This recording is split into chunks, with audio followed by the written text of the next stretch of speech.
On est très en retard, on commence aujourd'hui notre cours. On est aujourd'hui le 27 Nissan. Et on est le 7 avril, on reprend après une longue interruption, ce qui ne va pas être facile, surtout c'est un cours, un sujet plutôt profond et complexe, le sujet des Gilgulin, ça ne va pas être facile après 3 semaines d'arrêt de reprendre et se remettre dans le bain. Et d'autant plus que pour pouvoir rentrer dans le sujet, on a pas mal de lectures à faire. Et donc on va rentrer dans le vif du sujet. Je vais commencer directement à lire. Et en lisant, je vais à la fois rappeler et continuer le sujet. Alors, il dit la chose suivante. On avait donc parlé, à titre d'exemple, parce que pas tout le monde a le même Shoresh Neshama, pas tout le monde a la même racine d'âme. Il avait pris comme exemple, il y a une raison pour laquelle il a choisi cet exemple, mais ce n'est pas notre sujet maintenant, celui dont le shoresh de l'âme, bien qu'on va commencer à voir aujourd'hui que quand on dit en français l'âme, ça ne veut pas dire grand-chose, parce que le mot en français âme ne nous indique pas du tout de quoi on parle, parce qu'en hébreu c'est beaucoup plus précis que ça. Est-ce que tu parles du nefesh? Est-ce que tu parles du roi? Est-ce que tu parles de la neshama, de la chaya ou de la yechida? En français, si je ne me trompe pas, comme dans toutes les langues d'ailleurs, il n'y a pas de mot particulier pour faire allusion à des parties particulières de l'âme, tout simplement parce qu'il n'y a que le peuple juif qui est détenteur de ce secret des différentes parties de l'âme. Ne connaissant pas ce secret, automatiquement toutes les religions, plutôt toutes les langues, mais c'est lié à leur religion, quand elles parlent de l'âme, parlent automatiquement de l'âme avec un singulier, ça veut dire donc que l'âme, un point, c'est tout. Il n'y a qu'une âme. C'est faux. Il y a 5 âmes. Il y a 5 parties d'âme, et on peut rédire 5 âmes. On va voir d'ailleurs à partir du cours d'aujourd'hui, je ne pense pas aujourd'hui, mais à partir du cours d'aujourd'hui, on va avoir des révélations inimaginables sur la structuration des âmes et à l'intérieur d'un homme. En tous les cas, comme on va le voir par la suite, ici, on parle du nefesh. Donc c'est très important, rappelez-vous, tout ce qu'on va lire dans ce passage-là fait allusion au nefesh. Donc on parle de quelqu'un dont le shoresh du nefesh, pas le shoresh du roi ou le shoresh de neshama, donc la racine, et au niveau de laquelle s'enracine son nefesh. Le nefesh, pour l'instant, on va expliquer très superficiellement la partie la plus basse de l'âme, bien qu'on va voir après que c'est un peu plus complexe que ce que je viens de dire, mais pour l'instant, ça suffit de dire la partie la plus basse de l'âme, qu'on appelle le nefesh, a pour exemple ici, comme shoresh, la malchut. Maintenant, malchut est une sphira. Rappelez-vous que j'avais expliqué qu'il y avait donc 3 notions qui, d'une certaine manière, allaient toujours ensemble: le monde, l'âme, ou la partie d'âme, et la sphira. J'avais expliqué que le monde est, d'une certaine manière, l'endroit duquel provient cette partie d'âme. Donc le nefesh provient toujours de Asiya. Quand on dit Olam Asiya, le monde de Asiya, automatiquement c'est nefesh. Quand on parle du monde de Yetzira qui est au-dessus, automatiquement c'est Ruach. Quand on parle du monde de Bria qui est encore au-dessus, automatiquement c'est Neshama. On s'arrête là pour l'instant. Donc, le monde va définir le contexte qui permet de savoir de quel niveau d'âme on parle. Puisqu'on parle de Asiya, on est donc dans Nefesh. Maintenant, une fois qu'on a situé la catégorie d'âme, faut-il encore savoir quelle est la force particulière de cette âme ou la fonction particulière de cette âme. À titre d'exemple, je parle d'un homme, je vais parler de Shimon. Où habite-t-il? Il habite à Jérusalem. Donc j'ai situé Shimon à Jérusalem, parce qu'il y a beaucoup de Shimon qui n'habitent pas à Jérusalem. Même si je donne son nom de famille, Shimon Ayman ou Shimon Benisti, il y a beaucoup de Benisti, il y a beaucoup de Ayman aussi. Donc, je l'ai situé, Shimon Benisti de Jérusalem. Si je veux être encore plus précis, je dirais de la rue ou du quartier, etc. Maintenant, donc, j'ai défini la personne en fonction de son contexte. Maintenant, je veux savoir quelle est sa fonction. Le médecin, l'avocat, le plombier, le chauffeur de taxi. Ça, c'est sa force, sa fonction. Donc, exactement de la même manière, on parle de quoi? On parle du nefesh. Le nefesh se situe où? ou provient d'où? De Asiya. Quelle est sa fonction? Parce que pas tous les nefesh ont la même fonction, puisqu'il y a 10 fonctions fondamentales, puisqu'il y a 10 sphirotes. Bien que ces 10 sphirotes sont des fonctions fondamentales qui se subdivisent. Donnons un autre exemple extrêmement simple. Shimon de Jérusalem, le médecin. Mais médecin quoi? Médecin généraliste, médecin spécialiste. Spécialiste dans quoi? Cardiologue, gynécologue, radiologue, qu'est-ce qu'il est? Donc, même si j'ai dit médecin, j'ai défini la sphira, mais ça subdivise encore. Et puis, même si je subdivise encore médecin, généraliste. Mais généraliste, il y a aussi des spécialités dans généraliste, comme on le sait, ou encore plus, à plus forte raison, dans radiologue. Est-ce qu'il est radiologue surtout du poumon, du cœur, etc. Donc, c'est Ensof, la spécialisation, donc le découpage. Mais quoi qu'il en soit, la sphira nous permet de situer la force globale de ce nefesh. Donc, de quoi on parle dans le texte, à titre d'exemple? D'un nefesh qui vient du monde de Asiya, ça c'est toujours, si c'est nefesh, c'est forcément Asiya. Comme si je dis, s'il est israélien, il est forcément en Israël. Bon, on peut être à l'extérieur aussi, mais globalement, s'il est français, il est forcément en France. S'il est nefesh, il est forcément Asiya. Quelle est sa force? Malchut. On continue. Donc on parle donc d'un nefesh dont la fonction est Malchut dans le Olam de Asiya. On a dit que la sphira, on ne peut pas la changer. On peut changer les on va revoir ça. On va voir tout ce qu'on a dit jusqu'à présent, tous les cours présents, c'est sur Nefesh uniquement. On va apprendre à partir des cours qui viennent, en commençant par aujourd'hui, que tout ce qu'on a dit qu'on ne peut pas changer le Shoresh, on ne peut que l'élever, c'est que dans Nefesh. C'est le cours qu'on commence aujourd'hui. Les autres niveaux, on peut changer complètement. On verra. Pashut ou, on a déjà expliqué, c'est une sorte de résumé que lui-même fait pour nous, on a de la chance. Ki nafsho ibe malchut de Asiya bedafka.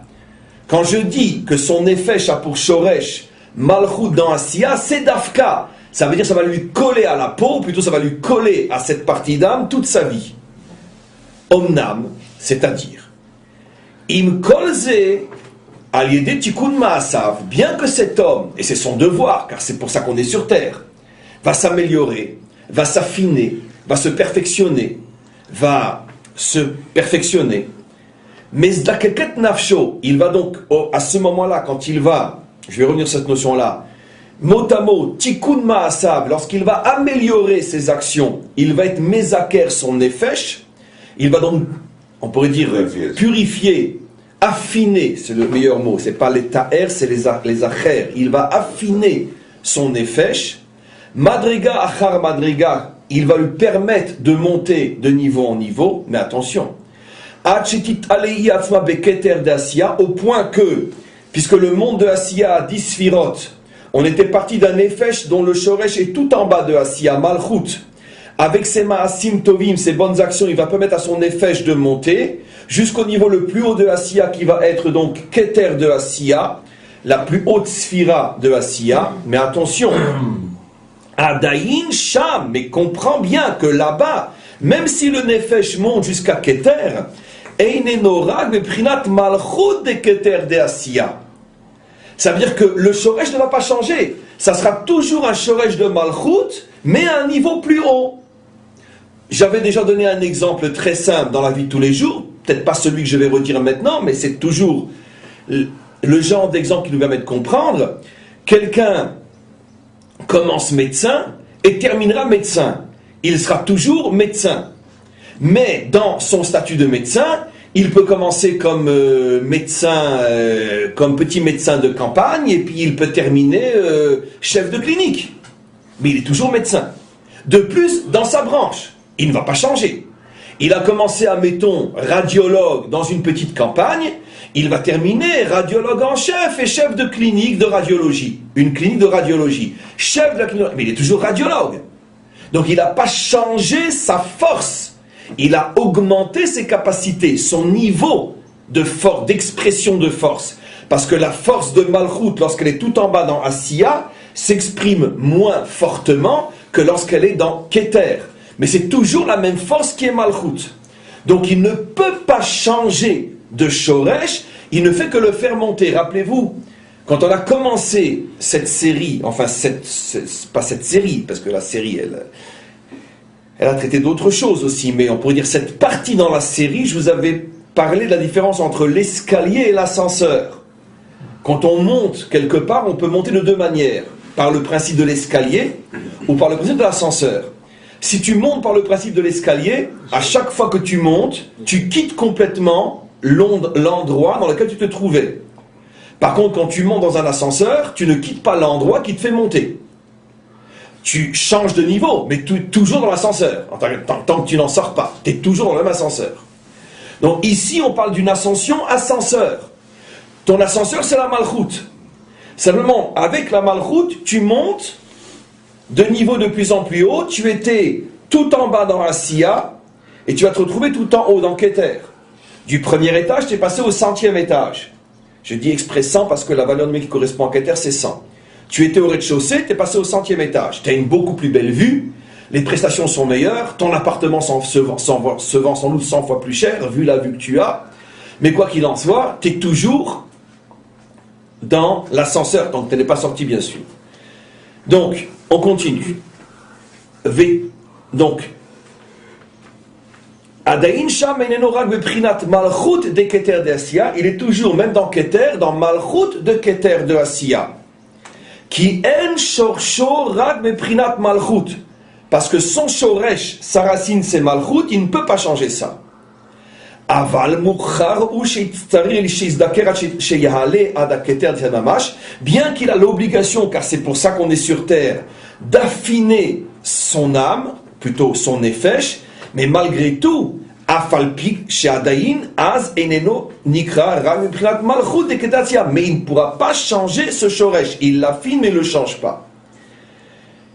Qui Eneno Nikra Ram Prinat Malchut chez la Madregai. Alors, je ne veux pas expliquer plus pour l'instant, parce que je veux absolument continuer à lire du texte, et seulement quand on aura lu encore un peu plus de texte, on commencera à expliquer. Donc pour l'instant, c'est extrêmement, on pourrait dire, extrêmement mystérieux et fermé, parce qu'on manipule des notions dont on n'a absolument aucune idée au niveau de ce à quoi ça fait allusion. Ça va être l'essentiel de notre travail, puisque on n'étudie pas la Kabbalah pour répéter et singer bêtement le texte. On étudie la Kabbalah pour savoir à quoi elle fait allusion réellement. Parce que si ce n'est pas pour le faire descendre dans notre vie et dans notre cuisine, alors ce n'est pas la peine de l'étudier. Donc, pour l'instant, on lit le texte, on l'a compris, mais on n'a pas encore intégré puisqu'on ne sait pas de quoi il parle. Mais au niveau de la lecture et de la compréhension du texte, pas de la vie, mais du texte, le texte dit la chose suivante. Le Nefesh est lié pour toujours à une sphira, c'est-à-dire à une compétence. Cette compétence, tu ne pourras jamais la remplacer par une autre. Si tu as reçu à ta naissance un Nefesh Malchut, tu seras toute ta vie, même si tu deviens le Gadol Hador, le géant de la génération, tu seras toujours quelqu'un qui sera lié à la compétence Malchut du Nefesh. Simplement, la différence entre ta naissance et ce que tu auras obtenu quand tu auras 60 ou 70 ans, c'est que tu as donné à cette compétence de plus en plus de force pour briller de plus en plus et faire du bien de plus en plus. Comme je donnais l'exemple du radiologue de campagne qui devient chef de clinique. D'accord ? Quand il est radiologue de campagne, il sauve quelques paysans, ce qui est extraordinaire, mais quand il est chef de clinique dans une grande ville, il sauve des milliers de personnes, ce qui est encore des milliers de fois plus extraordinaire. Donc, grâce au fait qu'il a décidé de progresser, il est devenu de plus en plus utile. Mais il est toujours radiologue. Il ne pourra pas être autre chose. Oui, mais la montée dans l'échelle, ça veut dire qu'au lieu de Nefesh de Asiya, ou de Malchut, il peut être... Maintenant, il va monter quand il est arrivé au Keter de Asiya. Nefesh, toujours. Non, d'accord, mais on a dit dans le Nefesh, il y a aussi mais il peut monter au Keter de Nefesh, mais après, s'il va au maximum, il peut monter au Ruach. Bravo, ça va être la suite. Dans Nefesh, il ne peut pas aller plus haut que Keter de Asiya, puisque par définition, si on est dans Nefesh, on est forcément dans Asiya. Vous posez une question, ça va être la suite du cours. Et si maintenant il veut sortir de Asiya et rentrer dans une nouvelle dimension spirituelle, on change de dimension spirituelle, elle va s'appeler tout de suite après Asiya Yetzira. La Yetzira ne produit plus du Nefesh, produit du Ruach. On pourrait dire une nouvelle dimension nishmatique, une nouvelle dimension d'âme. On peut parler même d'une nouvelle âme, puisqu'il y a un nom différent, Nefesh Ruach. Alors maintenant, ce que va demander le texte, c'est qu'est-ce qui se passe au niveau du roi? Est-ce que là aussi on va dire que le roi est lié à un shoresh et rebelote, admettons qu'il va recevoir un roi qui est lié à Malchut de Asiya, donc il pourra monter dans le monde de Yetzira jusqu'à Malchut de Keter de Yetzira, même topo que pour Nefesh. Est-ce que oui, est-ce que non? Regardez ce qu'il va dire. Omnam, cependant, sache. Beyetzira ou Bria ve'atzilut, les trois mondes qui sont au-dessus de celui dont on vient de parler, en adavarken, le mécanisme n'est pas le même. D'où nos maîtres savaient des choses pareilles. On a la preuve visible et vivante que pour les maîtres d'Israël, l'âme et ses structures étaient transparentes comme on voit le mur ou comme on se voit les uns les autres. Mais d'où ils ont été trouver des choses pareilles? C'est incroyable. C'est logique à comprendre. On continue. Parce qu'on fait des choses des olamot. Vous allez voir ce qu'il dit, vous allez voir, c'est pas logique, on n'a pas encore vu ce qu'il a dit. Il y a un changement dans ces trois mondes-là. Et quel est le changement? Le changement, c'est là, on peut changer de shoresh. D'où ils savaient. Regardez ce qu'il va dire. Là, on change de shoresh. La progression, ce n'est pas une progression ascenseur, mais une progression escalier. Tu changes d'endroit au fur et à mesure que tu montes. Ça veut dire que tu deviens, si j'ose dire, quelqu'un d'autre à chaque fois. C'est plus le même. Parce que dire que c'est le même shoresh qui monte, c'est toujours le médecin qui progresse. Mais là, tu changes complètement. Regardez ce qu'il dit. Omnam. Mi shoresh rucho bemalchut shel Yetzira. Il reprend le même cas. Quelqu'un qui, au départ, reçoit dans le monde de Yetzira un rouar dont le shoresh est malchut. Comme il avait reçu dans Asiya pour son nefesh un shoresh malchut. Et lui, il a continué à progresser. Vetiken, il a continué à faire son tikkun. Veishlim amadriga azot, et il a, on pourrait dire, parfait tout ce qu'on pouvait parfaire dans ce niveau qu'il avait reçu au départ. C'est-à-dire qu'il l'a dévoilé, renforcé, fait briller au maximum. Donc maintenant il ne peut plus rester là. Puisque un vélo, si tu pédales pas, tu tombes. Donc il ne peut pas rester à ce niveau-là, comme on le sait, Ma'alim Bakodesh. Impossible dans la Gdusha de rester au même niveau. Ou tu montes, ou tu descends. Donc on parle de quelqu'un qui, depuis le début du cours, est en continuelle ascension. Qu'est-ce qui va se passer maintenant? Puisqu'il est du Shoresh, Malchut de Yetzira, est-ce qu'il va monter avec sa Malchut, ou il va laisser ce niveau-là pour en avoir un autre, et qui est Yesod? Là, ce qu'il va dire, Kacher Yizdaker Veitaken Gam Yesod de Yetzira. Non. Lui, quand il a terminé avec la Malchut de Yetzira, on lui donne maintenant une nouvelle dimension, contrairement au Nefesh, un nouveau Shoresh Yesod. Il n'appartient plus dans le monde de Yetzira, donc dans le monde du roi, il n'appartient plus à Malchut, il devient un autre homme, il appartient à Yesod. Il devient quelque chose qui n'était pas au départ. Encore une fois, même si on comprend que très techniquement et mécaniquement c'est extrêmement intéressant, le Nefesh ne se change pas, on l'élève uniquement, le rouar se change. Vous changez, changez de rouar. On change de rouar. Il va falloir bien sûr interpréter après. Mais pour l'instant, on continue le texte. Az yekabel gamken rouar acher, et c'est vrai qu'il reçoit maintenant un nouveau rouar. Il avait au départ un rouar lié à Malchut, maintenant il reçoit un nouveau rouar lié à Yesod. Et maintenant, regardez ce qu'il dit. Alors là, c'est de la folie. Il pose la question que jamais on n'aurait posée, parce qu'apparemment elle n'a pas de sens. Et le premier rouar, qu'est-ce qu'il devient, demande-t-il? Vous allez m'expliquer pourquoi cette question n'a pas de sens. Ça ne veut rien dire premier rouar. C'est comme...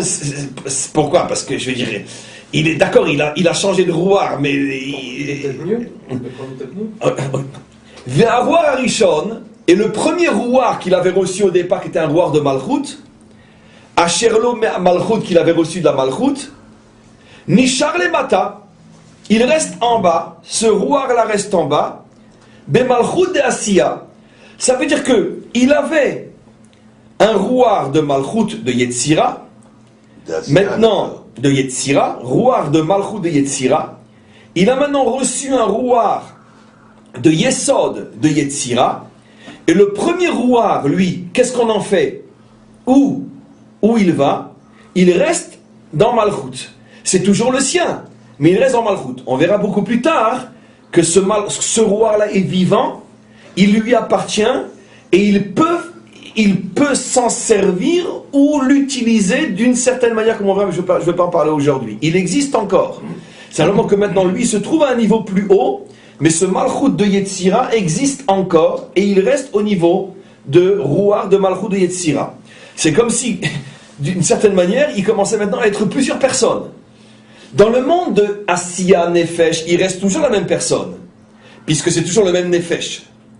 Tandis que dans le monde de rouar, il peut être l'homme de rouar de Malchut, après il peut être l'homme de rouar de Yesod, après il peut être l'homme de rouar de Hod, de rouar de Netzar, de rouar de Tiferet, jusqu'à rouar de Keter. Et les 9 autres rouars par lesquels il est passé sont 9, on pourrait dire 9 dimensions à lui, mais qui ne l'accompagnent pas. C'est comme s'il y avait une partie de lui qui restait quelque part dans ce monde-là. Je ne sais pas si vous vous rendez compte de ce que je suis en train d'expliquer, enfin, pas moi. C'est comme si il allait devenir 10 hommes. Puisque, pourquoi je dis que nous, on n'aurait jamais posé la question? Parce que nous, comment qu'on aurait compris avec notre esprit cartésien, nous qui n'avons aucune connaissance de l'âme et ses mystères, on aurait dit, mais c'est l'air, on a compris, il avait reçu Malchut de Yetzira, maintenant il est monté, il a maintenant Yesod de Yetzira, ce qui veut dire qu'au départ il avait un certain roi, maintenant il en a un autre. Mais comme il en a un autre, il a disparu. Le premier a disparu. Dit non, le premier n'a pas disparu, il est toujours là. Bien sûr que quand on monte des escaliers, si on monte un escalier, il disparaît pas, il est là d'abord. Mais très bien. C'est exactement ce que je voulais entendre. Vous avez 2 millions de pourcents raison. D'après l'exemple que j'ai donné, techniquement c'est compréhensible. Si ce ne sont que des escaliers, alors effectivement, c'est pas parce que tu es maintenant à la 10e marche que les 9 premières ont disparu. Très juste, Nathan. Mais, malgré tout, c'est gênant. Pourquoi? Donnons un exemple dans la vie de tous les jours. Mais attendez, Donnons un exemple dans la vie de tous les jours. Doucement. Très bien. Je vis aujourd'hui. Très bien. J'existe. Enfin, j'espère que ce n'est pas une illusion. J'existe, d'accord? Je me touche, etc. On peut même prendre une photo qui témoignera du fait que j'ai existé à ce moment-là. Très bien. Maintenant, je vais continuer à vivre. J'espère. À la fin de la journée, je serai toujours là, on pourra me toucher tel que je suis à la fin de la journée. Mais les 24 heures, les 23 heures que j'ai vécues avant la 24e heure, on ne peut pas me toucher dans ces heures-là, je n'y suis plus. Je n'y suis plus. J'ai bougé, je n'y suis plus. Ah, écoutez bien. Bien sûr que j'ai été aussi dans la 10e, la 12e, la 13e, la 23e heure. Mais quand j'arrive dans la 24e, on ne peut plus, on peut pas dire, on peut pas dire que je suis resté dans la 23e heure, l'homme de la 23e heure, je suis resté la 20e heure, l'homme du 20e heure, et je suis l'homme du 24e heure. Ou pareil pour les âges. On ne va pas dire que l'homme de 10 ans que j'étais existe encore, simplement aujourd'hui je suis l'homme de X années, etc. Mais les deux sont là. Non, apparemment on dit non, parce que nos yeux apparemment et notre intelligence constatent le contraire. Or là, mes amis, en ce qui concerne le Olam du Nefesh, ça a l'air de fonctionner comme l'exemple que je viens de donner. Si mon Nefesh est là, il n'est plus là. Si mon Nefesh est monté maintenant dans Keter, il n'y a plus de mon Nefesh dans Malchut, car c'est l'ascenseur. Si l'ascenseur est au 100e étage, il n'est plus au 1er étage. Il ne peut pas être à la fois dans les 2 étages. Tandis que dans l'effet escalier, dit le Ari Akadosh, tous les rouards que tu as reçus sont toujours là. Sont toujours là. Ça veut dire que tu as toujours le rouard de Malchut, le rouard de Yesod, le rouard de Hod, le rouard de Netzar, etc. Mais Nathan a raison quand il dit escalier, mais la petite différence qui est énorme, c'est que j'ai pris l'exemple d'escalier pour que vous compreniez. Mais là, c'est pas tout à fait des escaliers, c'est bien plus, c'est de la vie, c'est de l'homme. Le rouard, c'est la vie en moi, c'est une forme de vie, puisqu'on parle d'âme. L'âme est la vie. L'âme sous sa forme nefesh, sous sa forme rouard, mais c'est toujours la vie. Or, si l'âme est la vie, comment est-il possible que l'homme que j'ai été dans cette tranche de vie, Rouar Malchut, existe encore, Après que je sois devenu Rouar Od ou Rouar Netzar. Je pose une question absolument incroyable. C'est ce que j'ai fait pendant cette période qui reste. Comment? C'est ce que j'ai fait pendant cette période. Alors on verra plus tard que non. Dans 2 heures, le cours que vous avez fait maintenant, il reste. Mais Ta réponse est une affination de mon exemple repris par Nathan l'escalier. Tu affines un peu plus, c'est-à-dire que tu allèges, tu affaiblis ma question, c'est vrai, parce que quand on parle d'escalier, c'est un exemple, comme tous les exemples, qui là n'est plus approprié, parce que quoi qu'il en soit, ma question était, là on parle quand même de vie, donc on peut comprendre que les marches restent, mais les vies, si j'ai continué à vivre, alors ma vie passée, elle n'est plus là.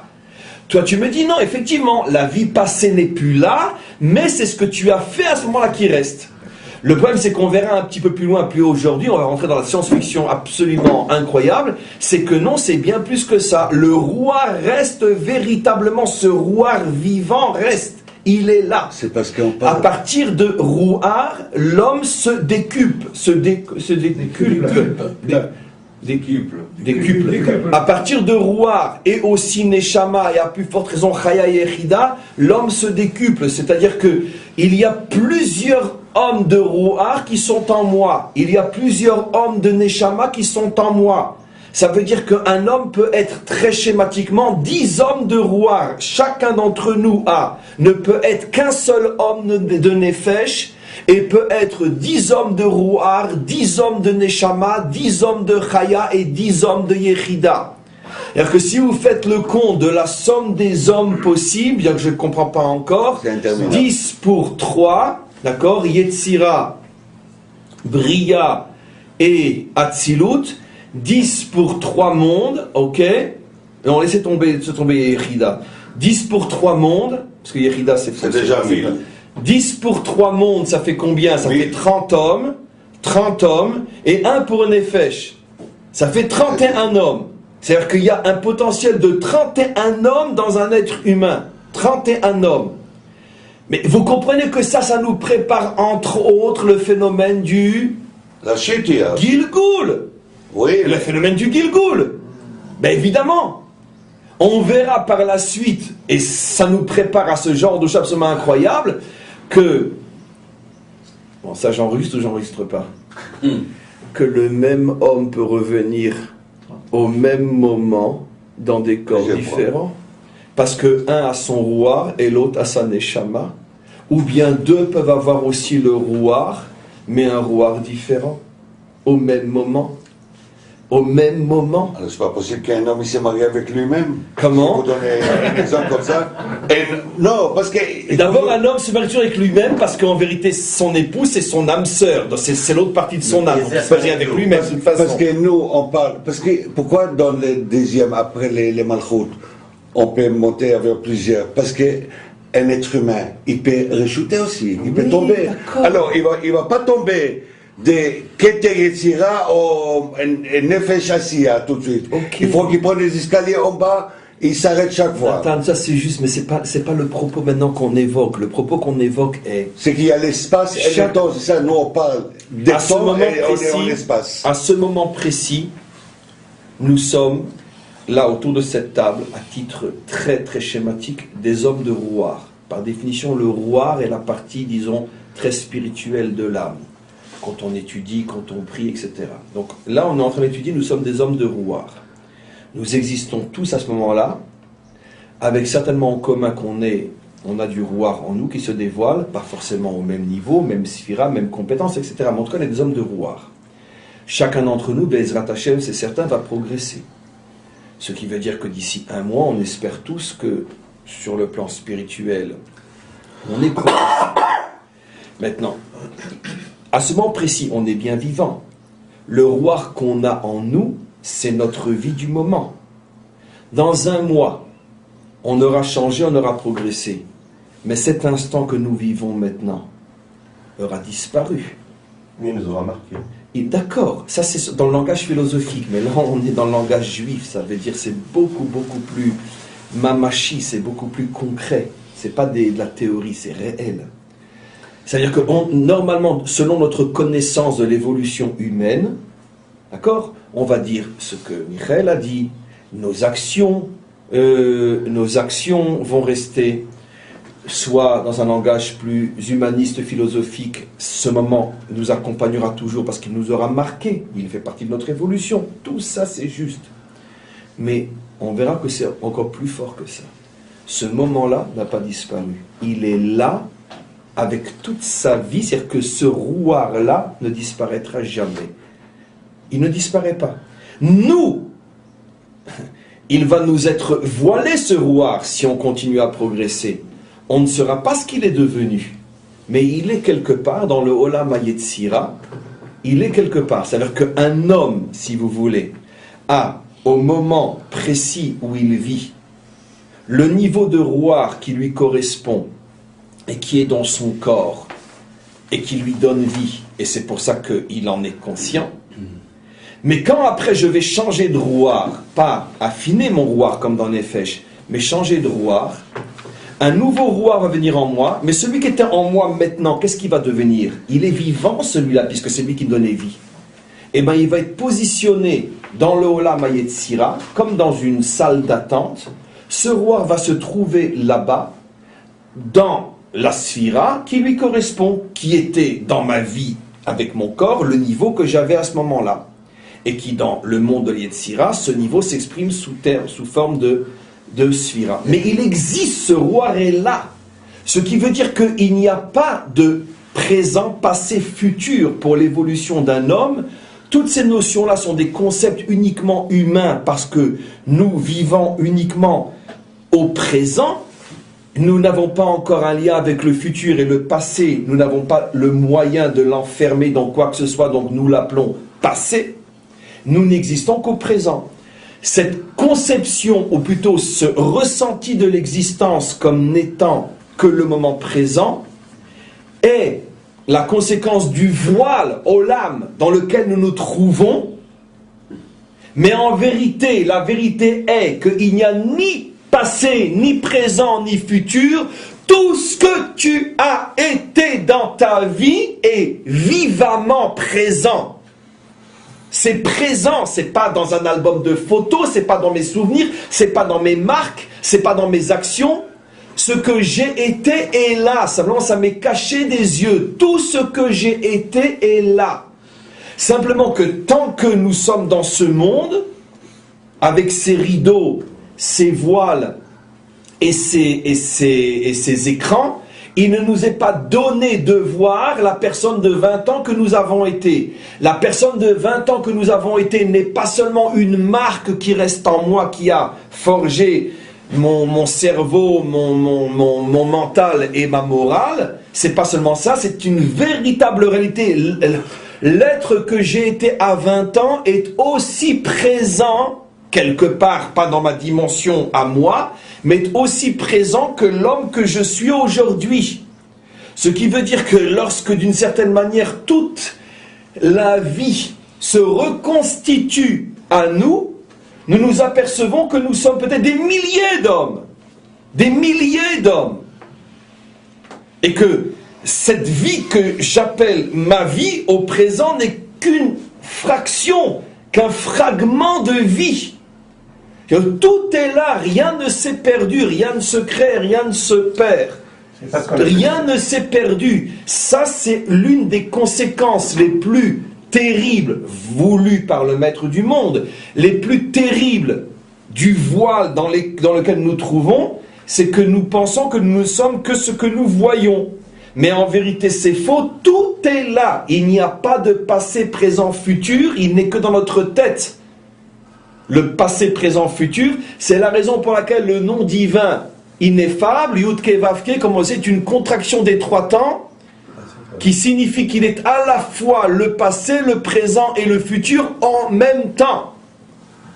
Ça veut dire que quand ces notions-là, dont fait allusion le Hari HaKadosh, vont se dévoiler, c'est-à-dire que le rideau va se lever, et que finalement l'homme va se retrouver en face de sa vie, pas comme étant, on pourrait dire, une accumulation d'expériences de bien et de mal que lui, en tant qu'individu unique, regarde et contemple. Ah, voilà ma vie. Ça sera beaucoup plus complexe que ça. Voilà mes vies. Ça veut dire que l'homme va s'apercevoir qu'en vérité, il est la superposition de centaines d'hommes.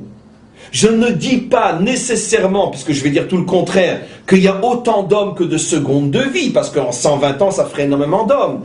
Mais il y a autant d'hommes que de séquences de sphira et de montées. Et j'explique, écoutez-moi bien, maintenant.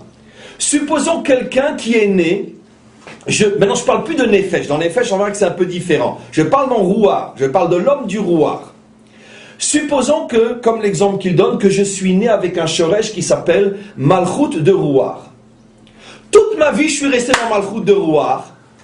Combien d'hommes ont vécu dans ma vie? Un seul. Un seul. Seulement le problème, un seul, mais drôlement abîmé. Parce que si toute une vie tu es resté dans la même sphira, ça veut dire que quand tu vas voir le bilan de ta vie, tu vas voir pas grand-chose. Mais tu ne verras que pas grand-chose. Supposons maintenant que j'étais un homme normal, j'ai progressé. Mais sur les 10 sphirotes, j'en ai atteint 4. Combien d'hommes je vais voir quand il va y avoir le bilan de ma vie? 4. 4 hommes. 4 hommes. Non, si j'ai monté 4 sphirotes sur les 10, dans le monde de Yetzira, je vais voir 4 hommes. Lequel est moi? Il n'y en a pas un qui est plus moi que l'autre. Il y a moi, par exemple, j'ai vécu 90 ans et j'ai franchi les 4 sphirotes, on va dire pour que ça soit plus simple, en 4 fois, ça fait 4 fois 90 22 à peu près. Tous les 22 ans, j'ai changé de monde, j'ai changé de sphira. Donc je vais voir 4 hommes de période de 22 ans. Maintenant, lequel est le bon, lequel est moi? Les 4 sont moi.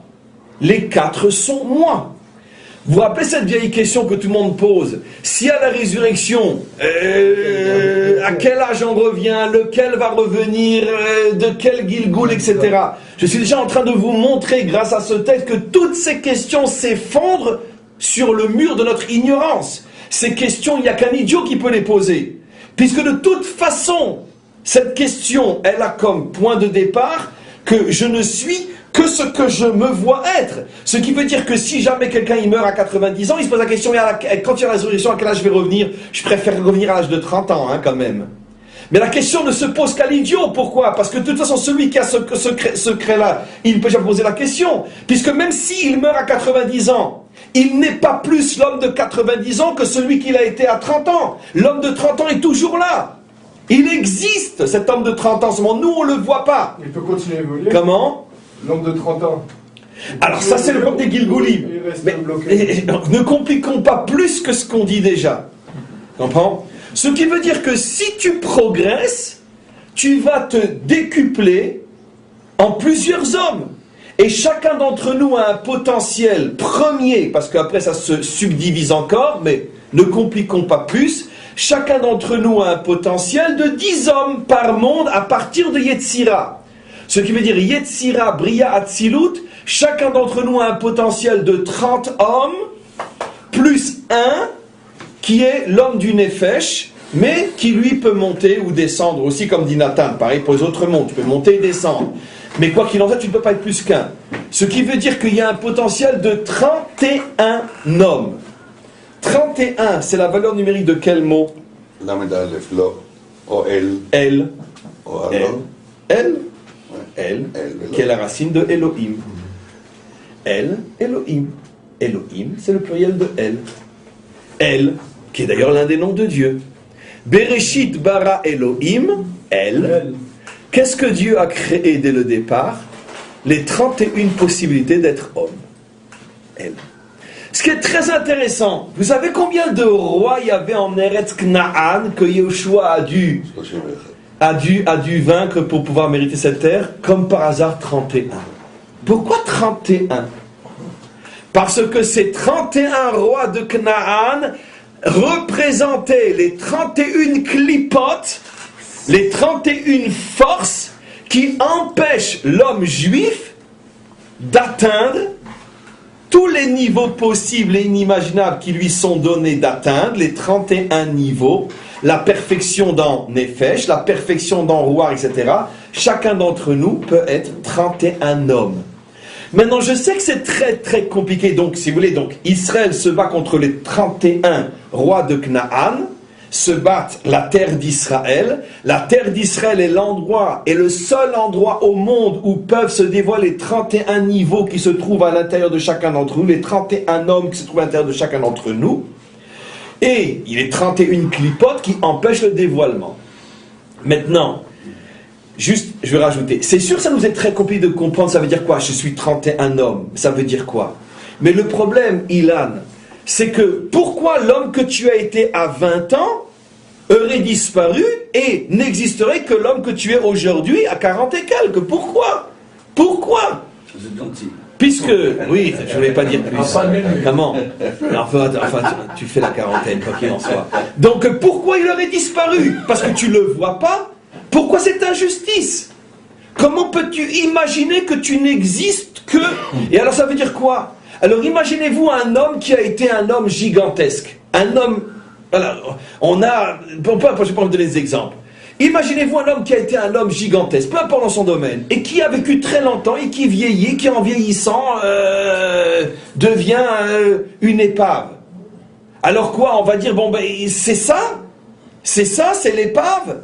Mais attends, mais tout ce qu'il a été, il y a une injustice ici, mais tout le héros qu'il a été, le Gibor qu'il a été, le Chacham qu'il a été, le Tzadik qu'il a été, où c'est tout ça? Quoi, c'est l'épave?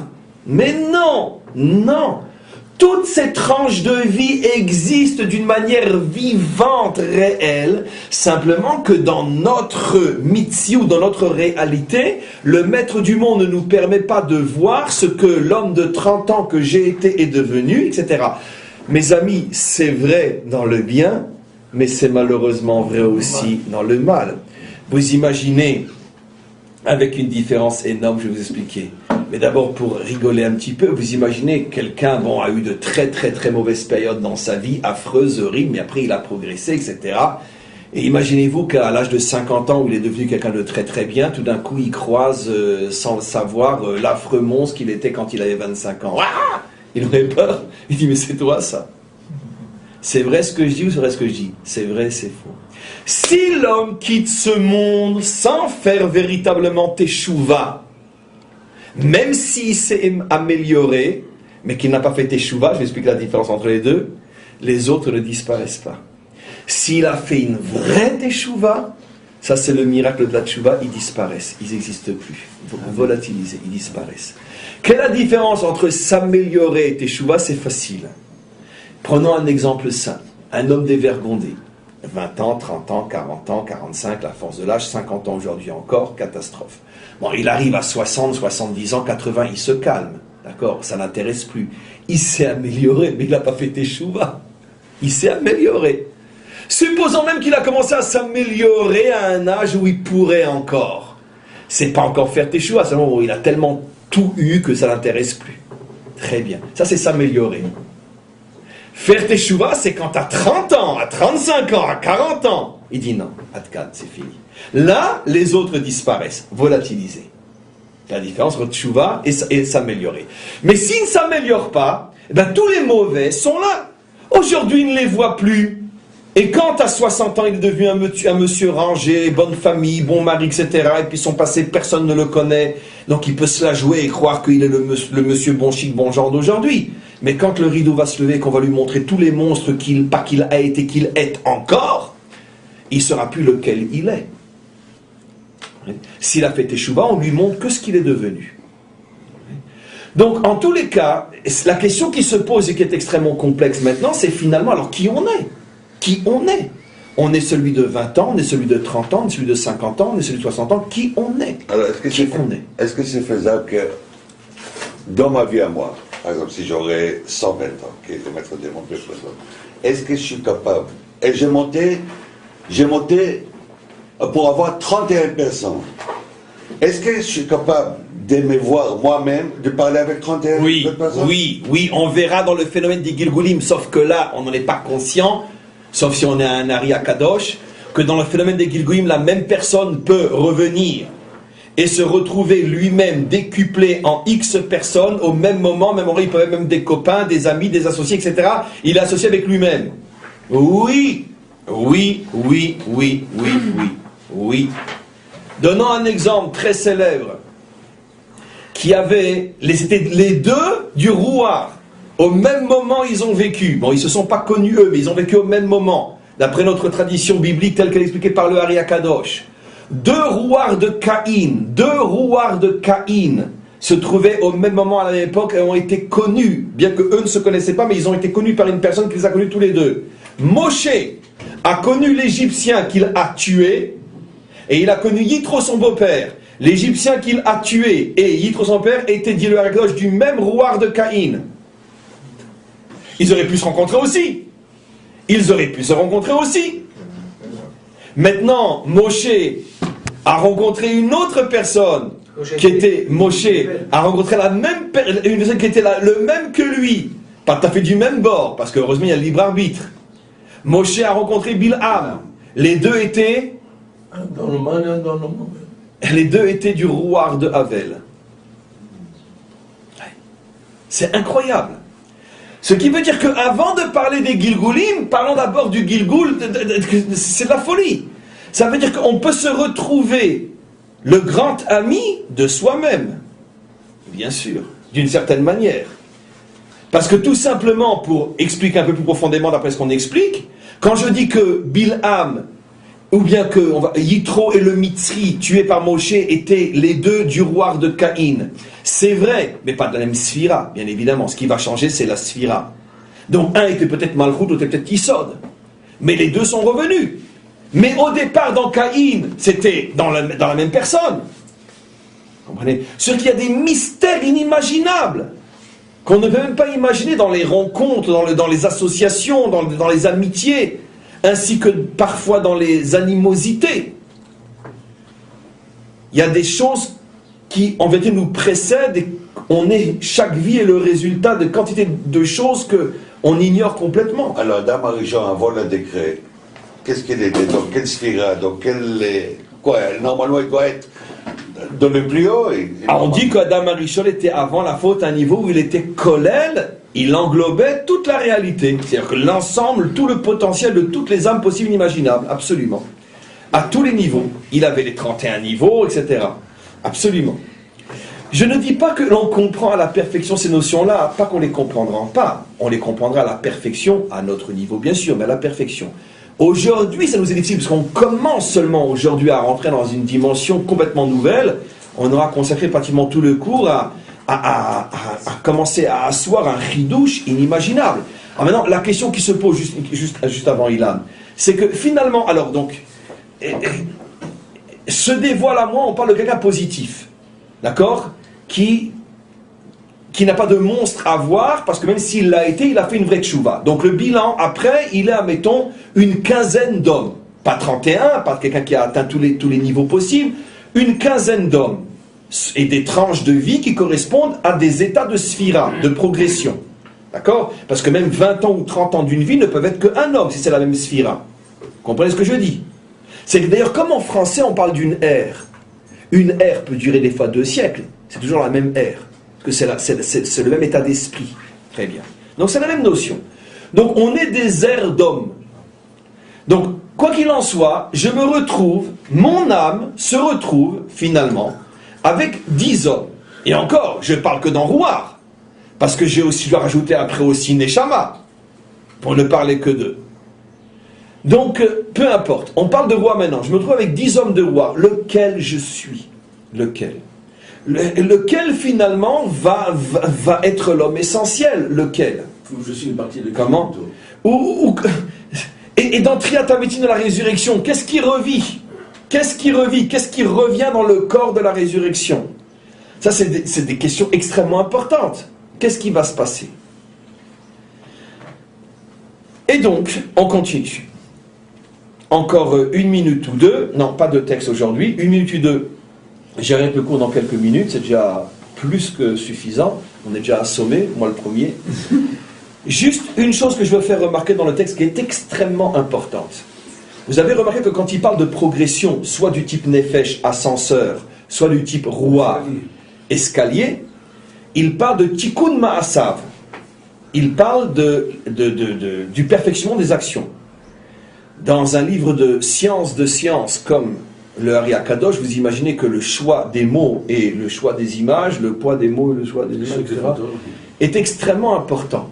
Or, comment se fait-il qu'il ne dit pas ce qu'on aurait plus attendu, selon sa progression dans l'étude de la Torah, ou dans la prière, ou il aurait pu dire un mot plus classique, Avodat Hashem, le service divin. Non, Tikkun Ma'asav. Le choix du mot n'est pas pour rien, parce qu'effectivement, et là c'est vraiment la fin du cours qui est extrêmement importante, contrairement à ce qu'on pourrait croire, ce n'est pas l'étude de la Torah uniquement, ni même la prière qui permettent la progression, mais c'est les actions. De la même manière que ce n'est pas l'essence qui nous fait avancer, mais la voiture. Mais sans essence, il n'y a pas de voiture qui avance. Vous avez tout compris. La Torah, la prière, ça veut dire que toutes les activités spirituelles sont l'essence. Mais le progrès, c'est l'action. Ça veut dire que si un homme étudie et devient un érudit, et même un enseignant, si un homme est capable dans sa prière de sentir qu'il s'élève, il prie avec Kabbalah, ce que vous voulez, mais dans le concret de la vie, des actions au quotidien, ces actions ne sont pas au niveau de sa Torah, il ne sera pas jugé dans sa progression par rapport à sa Torah et par rapport à ses actions. Ce qui veut dire que là, on trouve un phénomène unique, mais qui est d'une justesse, merci mon Dieu, que ça soit comme ça, incroyable. Imaginez-vous deux hommes, dont l'un est un géant au niveau de l'étude, et l'autre, un monsieur très limité. Au niveau de l'étude, il étudie, mais bon, limité. Soit faute de temps, soit faute de compétences, peu importe. Mais au niveau des actions, l'homme qui étudie peu est un grand homme d'action. Ça veut dire vraiment, il travaille sur son comportement. Il fait attention, vraiment dans son comportement, d'être toujours plus qu'à la hauteur. Tandis que l'homme d'étude, lui, bon, dans le comportement, c'est pas toujours ça. En tout cas, c'est loin d'être ce qui correspond à son niveau d'étude. Lequel des deux va progresser le plus haut et le plus vite? Le deuxième. Pourquoi? Parce que la progression agit selon les actions.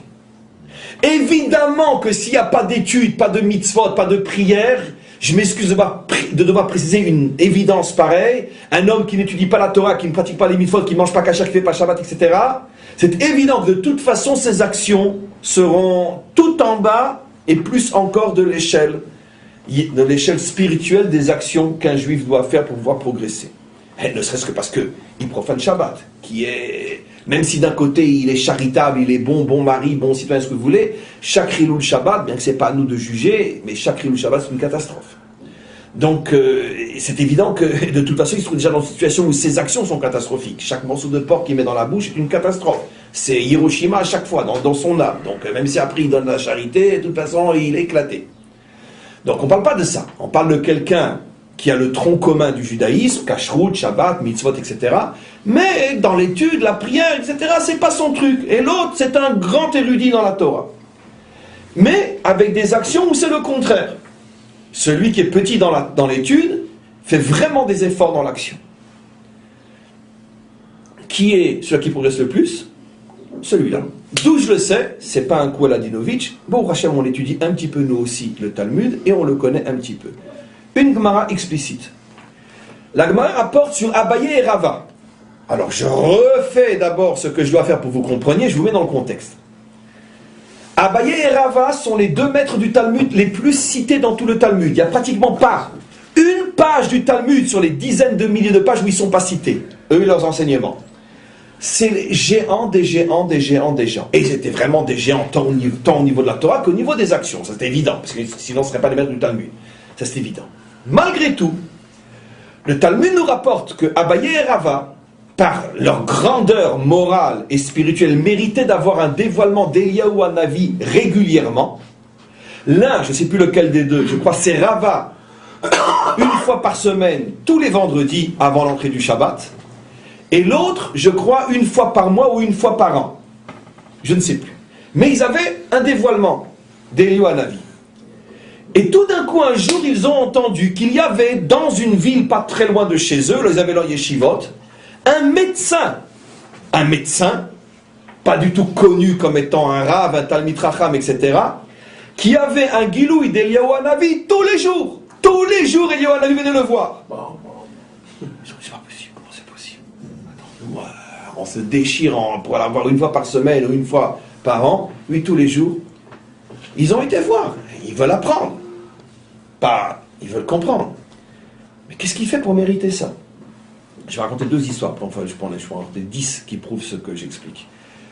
Eh bien, ils se sont rendus compte que cet homme-là, tout en étant un travailleur occupé à travailler toute la journée, et donc très loin de l'étude et d'une vie spirituelle visiblement intense, était un homme absolument incroyable. Qu'est-ce qu'il faisait, entre autres? Il soignait les hommes et il soignait les femmes. Et, surtout à l'époque, l'une des médecines pratiquées, c'était la saignée.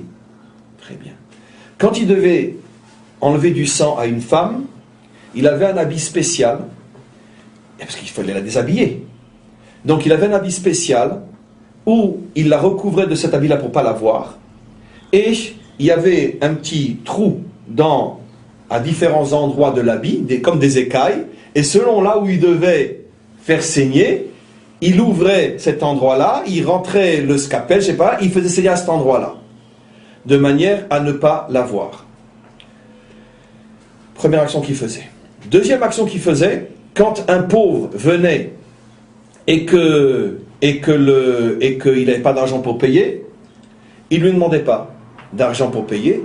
Et quand le pauvre, par dignité, voulait absolument payer, il acceptait l'argent, mais comme c'était un pauvre, il a le droit de faire la tzedaka.